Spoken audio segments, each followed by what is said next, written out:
To understand the different kinds of content that users and search engines can interact with on the web, we're going to be taking a look at the Explore California website.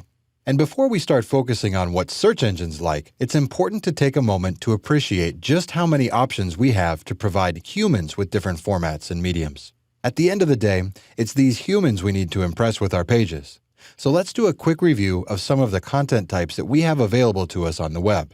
One of the most common forms of content on web pages is text content. We see some text here on the Explore California homepage that helps let us know what kind of information we would expect to find on this site. When we click into the Resources section, we find more text content presented in a few different ways. There are some organized headings and subheadings along with the paragraphs of body text.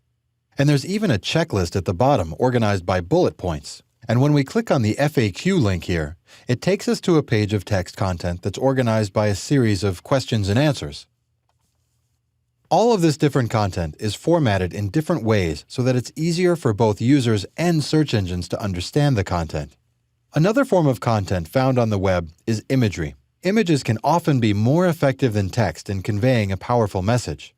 For example, on the mission page, we're immediately drawn to this image of a person standing on the beach, and it helps me understand the experience of standing on a pristine California beach watching the waves crash in.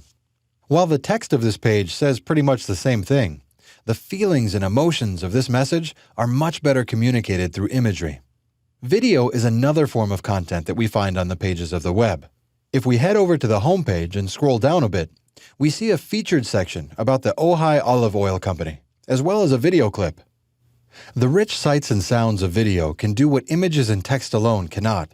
Here we get to see and hear from people that are actually there. We can see the motion of the branches against the wind, and we see a real person sampling a taste of the olive oil. It makes this content really tangible, and it allows us to almost experience it. There are, of course, other creative forms of content out there as well. Audio clips, interactive animations, games, and more abound across the internet. The key is to think about what content will be effective, useful, and helpful for your specific human audience. While the search engines are what may bring your human visitors to your site, once they get there, you'll need to engage them and ultimately convert them on your business goals. And using a mix of the most effective content types is sure to help the user experience.